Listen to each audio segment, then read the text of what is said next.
Bien amigos, tal y como habíamos anunciado, nos place recibir al candidato a senador del Distrito Nacional por el Partido de la Liberación Dominicana, con quien empezamos estas entrevistas, porque tenemos invitados para el resto de esta semana también a quienes van a competir con él. Como hemos venido también entrevistando a los candidatos a senadores, a senador de la provincia de Santo Domingo, y hemos también comenzado a entrevistar a los candidatos a senador de Santiago. Esas son las tres provincias en las cuales estamos entrevistando a los candidatos a senador. Ahora le damos la bienvenida a Rafael Paz, candidato del PLD. Muy buenos días, Rafael. Muy buenos días, Uchi, qué placer y qué gusto poder compartir contigo este espacio. Quiero reiterarte algo que te he dicho en cada una de mis participaciones. Siempre que participo en el día, me siento muy contento y regocijado, porque este era el programa favorito de mi abuela, quien te admiraba mucho. Bueno, y en el caso de Amelia, es una amiga muy querida, y Javier es un colega, un amigo muy respetado por mí. O sea que me siento como en casa cuando participo aquí. Bueno, pues vamos a comenzar entonces. Me gustaría que tú nos enumeraras las que tú considerarías como las tres principales propuestas de legislación que tú llevas al Congreso. Mira, les agradezco mucho esta oportunidad y quiero hacer un pequeño preámbulo antes. Mi visión del rol y de las prioridades del senador del Distrito Nacional en este momento están concentradas en dos grandes líneas de acción. Y antes de exponerlas, quiero solidarizarme con todas aquellas personas que han perdido a un familiar en el marco de esta grave crisis del coronavirus, y aquellos que han estado en incertidumbre y muy preocupados, tanto por situación de salud personal o de familiares, o porque han perdido su empleo, están suspendidos, o porque su negocio está afectado.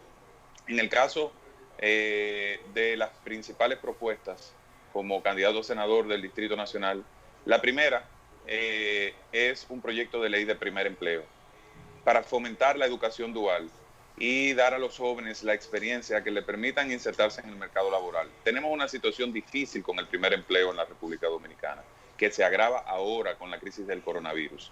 Y con este proyecto de ley buscamos impactar a ese 32% de jóvenes que no tenía empleo antes de la crisis del coronavirus. Esto significa 1 de cada 3 no tenía empleo. De los 2 que sí tenían, según estudios, hay uno que tenía un empleo informal donde ganaba menos de 12,000 pesos. La formación dual es el modelo alemán. Significa que mientras usted se forma, además se entrena de forma práctica en una empresa, y eso le permite convertirse en un trabajador ya experimentado, tecnificado, que se inserta fácilmente en el mercado laboral. Es un modelo similar, y aquí ya tenemos experiencias. Por ejemplo, ese caso maravilloso entre INCA y el Politécnico Loyola en San Cristóbal. Una empresa que necesitaba técnicos en mecánica diésel número 6 y que no lo encontraba en el país, se juntó con un politécnico que producía bachilleres que no encontraban trabajo. Entonces juntaron la gimnasia y la magnesia, y ahora ese politécnico gradúa técnicos en esa área que van a ganar entre 40 y 45,000 pesos. Ese es un círculo virtuoso maravilloso que transforma territorios. El segundo proyecto de ley tiene que ver con lo que considero es el epicentro del desarrollo de una comunidad, los clubes deportivos y culturales. Voy a someter un proyecto de ley de fomento de clubes deportivos y culturales para hacer renacer la actividad deportiva en nuestros sectores. A mí me gustan los contrastes, y quiero poner dos grandes ejemplos del Distrito Nacional. Usted mira la situación, por ejemplo, de Villajuana, donde está el Club Mauricio Báez, que es una institución, que es el epicentro del desarrollo de esa comunidad. Ahí usted tiene deporte, cultura, formación técnico-profesional, gracias a ese trabajo maravilloso que hace la fundación y hace el club. Ahí usted tiene programas, por ejemplo, de jóvenes que van a la universidad a estudiar ingeniería y en la tarde participan en reforzamiento para los que están en clases de matemática en el bachillerato o en la primaria. Y eso produce una comunidad sana donde tiene deportistas profesionales destacados. Sin embargo, se va a Capotillo y se encuentra con una comunidad que produce imágenes como las que vimos en la semana pasada. Jóvenes caminando en las calles, disparando hacia el aire. Y cuando usted mira a profundidad la situación de Capotillo, se da cuenta de que no hay un club deportivo y cultural. Los jóvenes tienen que hacer deportes en las calles. Y este proyecto de ley de clubes deportivos y culturales lo que haría es, en función del éxito, financiar la actividad deportiva por la cantidad de clubes, de medallas conquistadas, por la cantidad de jóvenes afiliados. Si además tienen deporte femenino, que es clave para el desarrollo de nuestras adolescentes, de nuestras mujeres. Si además tienen actividades culturales como danza, teatro, pintura. He dicho que el otro nombre de la delincuencia, del vicio y del embarazo adolescente es el ocio. Y eso se combate con un círculo virtuoso de cultura, de deporte y de trabajo. El tercer proyecto de ley tiene que ver con algo que toca mi corazón y es una deuda de gratitud que tengo. Porque como te he dicho muchas veces y le he dicho, Uchi, a mí me criaron mis abuelos. Yo fui separado de mis padres a los 6 meses de edad. Y cuando yo llegué a las manos de mi abuelo, él tenía 73 años. Yo tenía 6 meses. Murió a los 89 años y fue mi mejor amigo. Y yo tengo un compromiso con los envejecientes de la República Dominicana. Por eso voy a someter una modificación a la ley de protección a la persona envejeciente para crear un instituto que acompañe a los abuelitos, a los abuelos, con su alimentación, con su medicina y con su recreación. Pero además que establezca como derecho que al jubilarte se mantenga tu seguro médico. Porque una de las grandes injusticias de la ley de seguridad social es que cuando un trabajador se jubila, le quitan el seguro médico en el momento donde necesita mayor atención en salud y medicinas.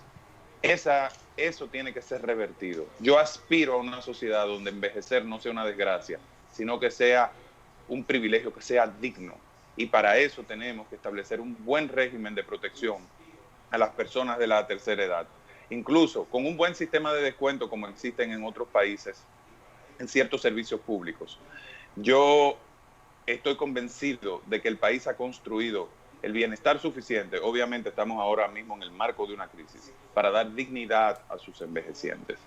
Esos son los 3 grandes proyectos centrales que obviamente están acompañados de una serie de iniciativas ya en el ámbito de la institucionalidad, del fortalecimiento del Congreso y de dar un mayor peso al rol de representación. Yo creo en una representación activa a partir de la realidad del Distrito Nacional, que no es una sola, ni siquiera son 3 circunscripciones, no son 3 realidades, son 70 realidades. El distrito tiene 70 grandes comunidades y yo voy a sacar la oficina del senador del Palacio del Congreso y voy a establecer 3 oficinas de gestión senatorial con un equipo técnico y político, humano y cercano, vinculado a las comunidades para hacer seguimiento a los temas del desarrollo. Hay una gran necesidad de generar ese vínculo entre la comunidad y las instituciones del Estado. Y la oficina del senador, que es el principal representante político del territorio, es, digamos, ese eslabón necesario, ese órgano gestor que hace que los programas públicos se orienten a aquellas personas que realmente lo necesitan. Paz. Esa a grandes rasgos es mi visión. Como has establecido, desde el Congreso Nacional se promueven iniciativas legislativas a nivel local, pero también se promueven iniciativas legislativas que tienen que ver con toda la nación.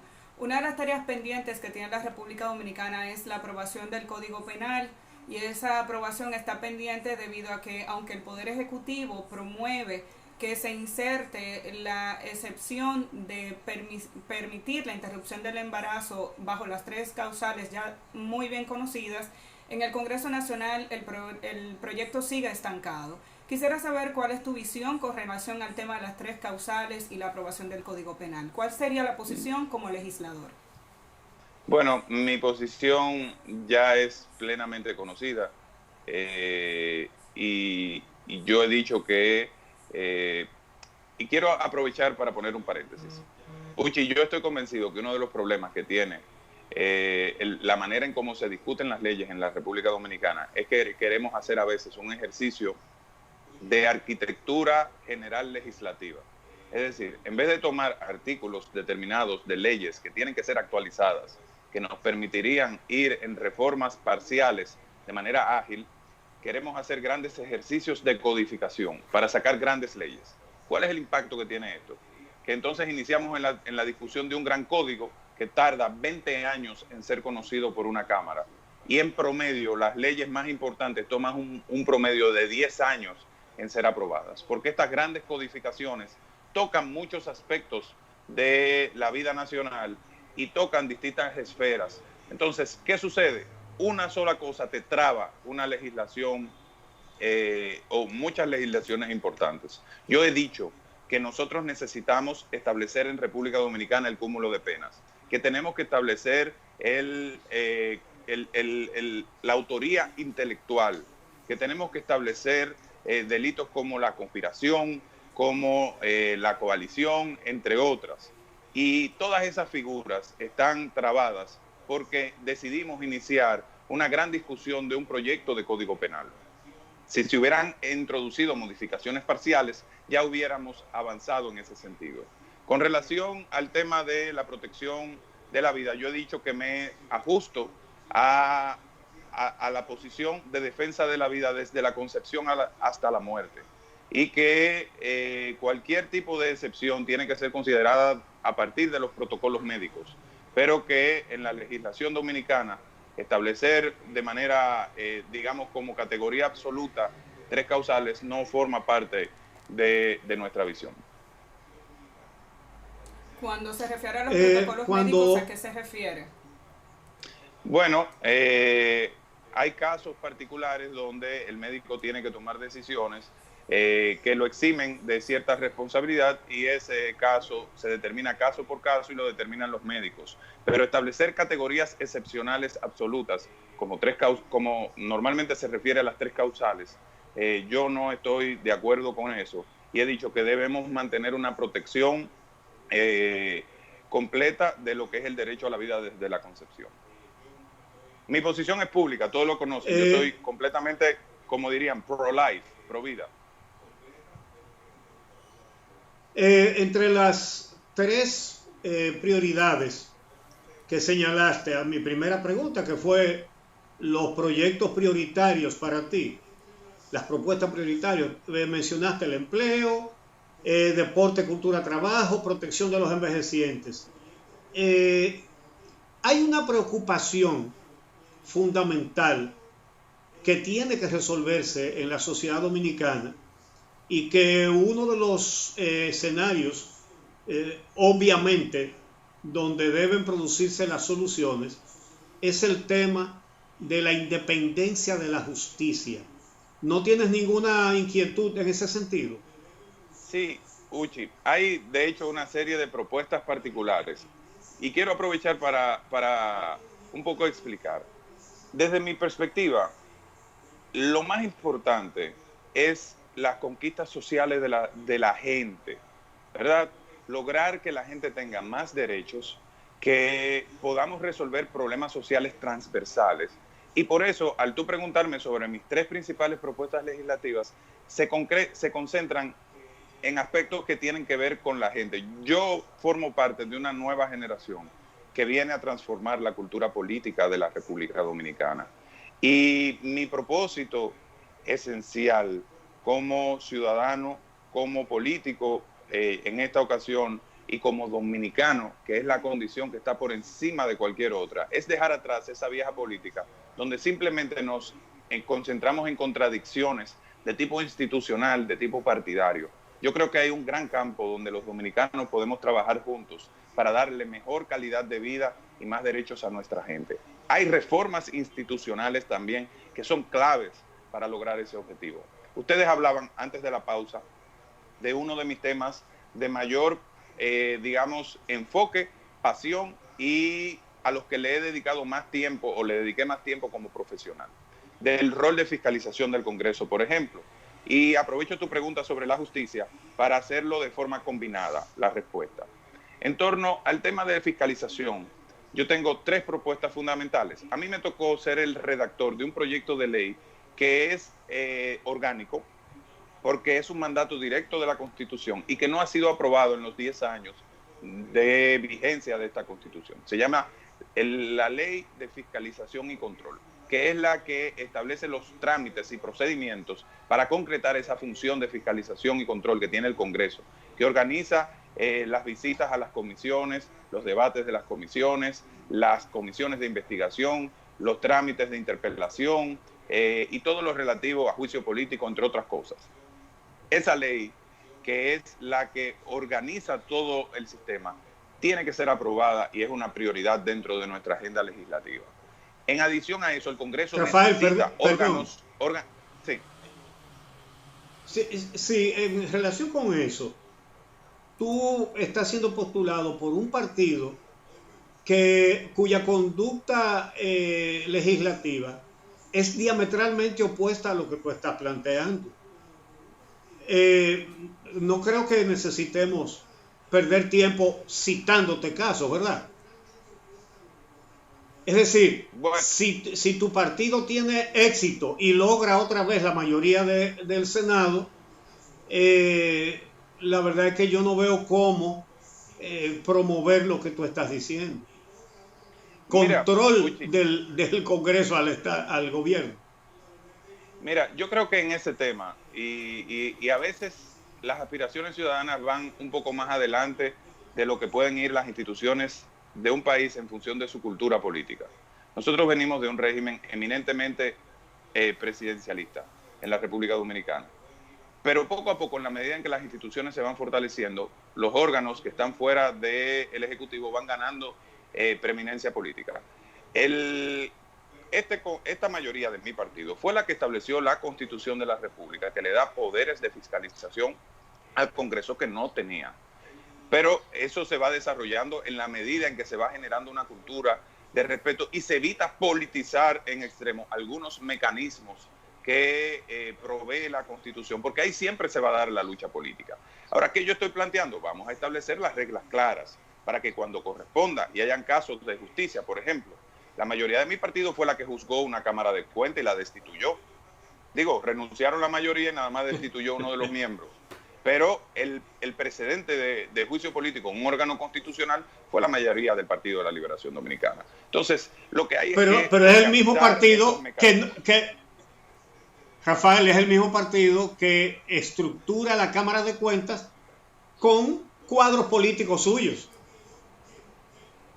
Bueno, yo creo que uno de los retos de la República Dominicana es movernos hacia otro tipo de situación institucional, porque todo esto ha sido tradición, Uchi. La Cámara de Cuentas, ojo, debo decir, yo estoy convencido de que en la Cámara de Cuentas hay extraordinarios y ha habido extraordinarios profesionales. La militancia política de una persona no les resta su mérito profesional. De que tenemos que ir a versiones mucho más avanzadas, estoy de acuerdo. Entonces, con relación al tema de la justicia, que era tu pregunta original. Uche. Una de mis propuestas es crear en el Senado de la República una oficina de análisis, seguimiento y evaluación del presupuesto nacional para dotar al Senado de la herramienta técnica necesaria, del cuerpo técnico necesario para poder hacer ese rol de fiscalización durante la discusión del presupuesto, en seguimiento, por ejemplo, a las metas establecidas en el presupuesto, en la verificación de los escenarios macroeconómicos que son fundamentales para garantizar que el presupuesto se construya sobre bases ciertas y para verificar además que las instituciones cumplan con las disposiciones de la ley de presupuesto. Ese cuerpo técnico tiene que ser creado en el Senado de la República para poder hacer un rol de contrapeso mucho más racional. Lo que tenemos es que sacar la perspectiva del contrapeso desde una perspectiva netamente partidaria o politizada. Es que hay muchos aspectos que son esenciales para que un presupuesto cumpla su objetivo, que tienen naturaleza técnica, y el Congreso tiene que contar con esa herramienta. En cuanto a la justicia, se nos acaba el tiempo. Ah, Eso para que concluyamos la justicia, porque se nos acaba el tiempo. Mira, mi tesis de grado se llama Antecedentes, Orígenes y Evolución del Ministerio Público y su proceso de adaptación al nuevo proceso penal, su adaptación al nuevo proceso penal. Desde ese momento he planteado, nosotros hemos tenido un Ministerio Público que ha ido avanzando de forma importante. Tuvimos por primera vez un estatuto del Ministerio Público en el 2004, que finalmente se implementó en el 2003, que se implementó en el año 2000, comenzó a implementarse en el 2004, 2005, en aquella gestión de la magistrada Aura Celeste Fernández y de Francisco Domínguez Brito. Luego, entonces, tuvimos un estatuto del Ministerio Público en el año 2011 y hemos tenido un fortalecimiento de la justicia en sentido general en términos presupuestarios. Ahora, hay un reto importante, ya tenemos muchos fiscales de carrera, pero hay los que piensan, al igual que yo, que debemos avanzar hacia futuro en un modelo de mayor independencia institucional del Ministerio Público. Crearlo como un órgano, digamos, extrapoder.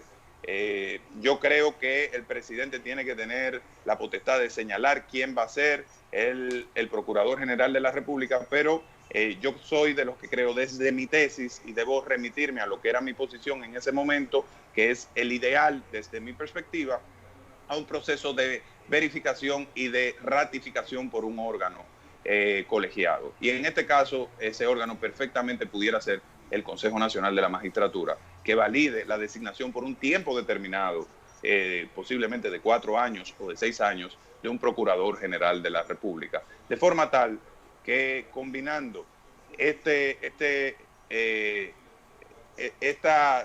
rigor en la designación y la permanencia con la fortaleza presupuestaria que ha ido alcanzando, con una justicia que tiene que ir progresivamente fortaleciéndose también a nivel jurisdiccional, yo creo que la República Dominicana puede ir alcanzando mayores niveles de eficacia de su justicia. Yo digo, Uchi, uno de los retos permanentes de la República Dominicana es mejorar su sistema de justicia. Y aquí no deben haber colores, no deben haber visiones, obviamente hay matices, pero yo creo que todos los dominicanos coincidimos en que debemos trabajar de forma permanente para que nuestros jueces tengan más recursos, para que nuestros jueces tengan mayor formación, para que haya mejores criterios de selección y para que tengan garantizada de manera plena la independencia, que es fundamental para ejercer un rol de hacer justicia.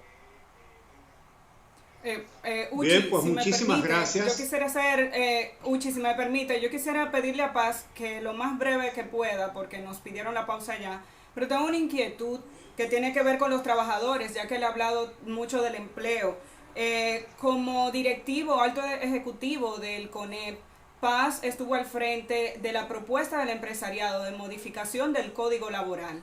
Y dentro de las propuestas del empresariado estaba la eliminación de la cesantía y así como otros derechos de los trabajadores. Vi unas declaraciones suyas de la semana pasada, la que indicaba que no está de acuerdo con la eliminación de la cesantía.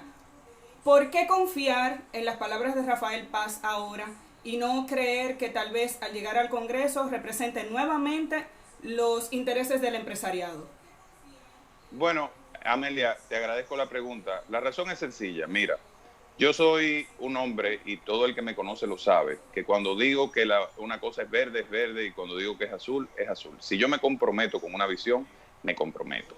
Lo segundo que tengo que decirte es que de lo que yo soy responsable como titular de una entidad del Estado y como servidor público es de la generación de miles de empleos a través de toda la acción del Consejo Nacional de Competitividad, donde eliminamos cientos de trabas burocráticas que limitaban la capacidad de los emprendedores, de las pequeñas empresas y de los exportadores de poder crecer. Es decir, yo he estado vinculado a algo que es fundamental para la República Dominicana, la creación de empleos. Por eso el país, en los últimos años, entre otras razones, ha sido capaz de crear más empleos de lo que demanda la población todos los años, que era uno de los grandes retos de la República Dominicana. A partir de mi entrada al Estado, yo pasé a otro momento de mi vida y inicié esta carrera política como un líder completamente independiente, con visión propia, con criterio y con carácter. Y por esa razón, por ser una persona equilibrada, de consenso, recibí el apoyo incluso de los líderes sindicales de la República Dominicana, Amelia, quienes son parte de este proyecto, me alzaron las manos, y me refiero a Pepe Abreu, a Gabriel del Río y a Jacobo Ramos, porque yo llevo una agenda al Congreso de equilibrios, de conquista de derechos para la gente. Todo eso que se habla de ese tema de la cesantía es campaña sucia y es de tractación y desinformación para confundir a la gente y tratar de generarle una animadversión. No, yo me refiero a la posición que planteaste como directivo del CONEP cuando te entrevistábamos como directivo del CONEP.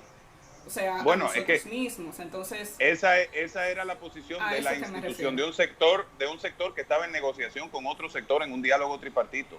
Esa era la posición del CONEP, y todo el mundo sabe distinguir, o nosotros, ¿verdad?, entre posiciones de instituciones y posiciones de personas. Entonces, en mi caso particular, yo incluso es tan manipulado ese tema que dicen la eliminación de la cesantía. Ellos nunca plantearon eso, pero como digo, eso es parte de toda una campaña, y la política es muy agresiva en este momento. Por eso es que yo he planteado que tenemos que dejar atrás la vieja política y ejercer una nueva forma de hacer política. Esa campaña de la acusación, del descrédito, hay que dejarla atrás. Yo he venido a hacerlo diferente. Yo he venido a concentrarme en propuestas, a conquistar corazones, a conquistar incluso razones, porque creo que los dominicanos podemos construir un mejor país con acción, con trabajo, con toda esta juventud deseosa de hacer cosas y con gente que se ha pasado también la vida luchando para tener un mejor país. A veces, miren, todo lo tomamos en términos partidarios y de coyuntura y de intereses de momento, pero yo comprendo a mucha gente que está molesta y que puede estar molesta porque hay cosas que no han avanzado en la medida de sus expectativas. Yo vengo con una acción joven para con hechos transformar realidades, y por eso como joven decidí dar un paso al frente y competir en unas primarias abiertas del partido oficial de la República Dominicana en la capital, y gané esas primarias en contra de los pronósticos de mucha gente, con 56,000 votos, porque mucha gente confió en que es posible hacer la diferencia, en que es posible hacer que el juego cambie. Ese fue mi eslogan en las internas: el juego cambió. Y he venido con decencia, con humildad, con honestidad y transparencia a transformar desde mi punto de vista, desde mis ideas y desde las ideas de los capitaleños, porque esto no se trata de un proyecto de Rafael Paz. Yo estoy construyendo una mayoría, un sueño, con miles de capitaleños que entienden que hay que seguir transformando la República Dominicana, que debemos garantizar y preservar muchas conquistas que se han logrado, y que se necesita en el Congreso también un legislador, un senador que tenga conocimiento de los temas económicos, que tenga experiencia de Estado en temas económicos y que conozca cómo funciona la generación de empleos, la actividad empresarial del país, para apoyar a nuestro próximo gobierno, que yo espero y estoy convencido que va a ser el de Gonzalo Castillo, para lograr que podamos superar esta crisis económica producto del coronavirus. Esa es la gran necesidad que tenemos. Lamentablemente se nos acaba el tiempo, pero queremos agradecer el que hayas podido compartir con nosotros una parte de tu visión. En 20 minutos es un poco difícil, 20 o 25 minutos que hemos tenido de entrevista, pero agradecemos muchísimo el que nos hayas concedido este espacio para conocer un poco de la visión de esa propuesta del candidato a senador por el Partido de la Liberación Dominicana del Distrito Nacional. Muchas gracias, Paz. Muchas gracias de corazón, los quiero y cuenten con toda mi solidaridad, y a mi gente linda del distrito, gracias por todo su amor. Gracias. Rafael Paz, nos vamos a la pausa. Cuando regresemos, el Banco Popular Dominicano nos muestra una nueva iniciativa que tiene que ver con apoyo a proyectos que aportan a mejorar el medio ambiente en la República Dominicana. Qué interesante, cuando regresemos conoceremos esos detalles.